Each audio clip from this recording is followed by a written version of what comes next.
আল্লাহ বলেন কোন বিষয় সম্পর্কে কখনো বলো না যে আমি ওটা আগামীকাল অবশ্যই করব। এটা কখনো বলো না। তিনি আসলে বলেননি বলো না, লা তাকুল, তিনি বলেছেন লা তাকুলান্না, বলার সাহসও করো না, কখনো না।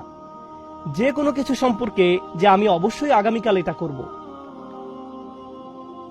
আপনি যদি আয়াতের এখানে থেমে যান তাহলে দৃশ্যত সমস্যা দেখা দেয়। কারণ আপনার বস বলেন আপনাকে অবশ্যই এই অ্যাসাইনমেন্ট আগামীকাল জমা দিতে হবে, আপনি তখন বলেন অবশ্যই আমি আগামীকাল জমা দিব, শিওর শিওর, ইনশাআল্লাহ। কখনো কখনো আপনি ইনশাআল্লাহ বলেন, কখনো বলেন না। কিন্তু মানুষ নিশ্চয়তামূলক ওয়াদা করে সব সময়। হ্যাঁ হ্যাঁ আমি নিশ্চিত যাব। তুমি কি দাওয়াতে আসছো? হ্যাঁ হ্যাঁ আমি নিশ্চিত যাব। কিরে জুমায় যাবি তো? হ্যাঁ হ্যাঁ অবশ্যই। আমরা এইসব নিশ্চয়তামূলক কথা বলি সব সময়।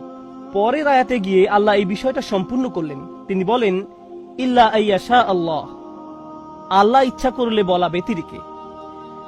একমাত্র ব্যতিক্রম হলো আমার এটা করার ইচ্ছা শতভাগ, যদি আল্লাহ ইচ্ছা করেন। এই জন্য মুসলিম সংস্কৃতিতে আমরা যখন ভবিষ্যৎ নিয়ে কথা বলি আমরা ইনশা আল্লাহ শব্দ ব্যবহার করি। আল্লাহ যদি চান আগামীকাল 3টায় তোমার সাথে দেখা হবে, ইনশাআল্লাহ। আল্লাহ যদি সিদ্ধান্ত নেন তোমার সাথে আমার দেখা হবে না, সেটা আমার নিয়ন্ত্রণের বাইরে। আমার ইচ্ছা আছে, কিন্তু আল্লাহর পরিকল্পনা আমার পরিকল্পনা থেকে ভিন্ন হতে পারে। আমার পরিকল্পনা থেকে আমি প্রতিজ্ঞা করছি, কিন্তু যদি ঝড় শুরু হয়, ভূমিকম্প হয়, অথবা গাড়ি নষ্ট হয়ে যায়, আমি জানি না।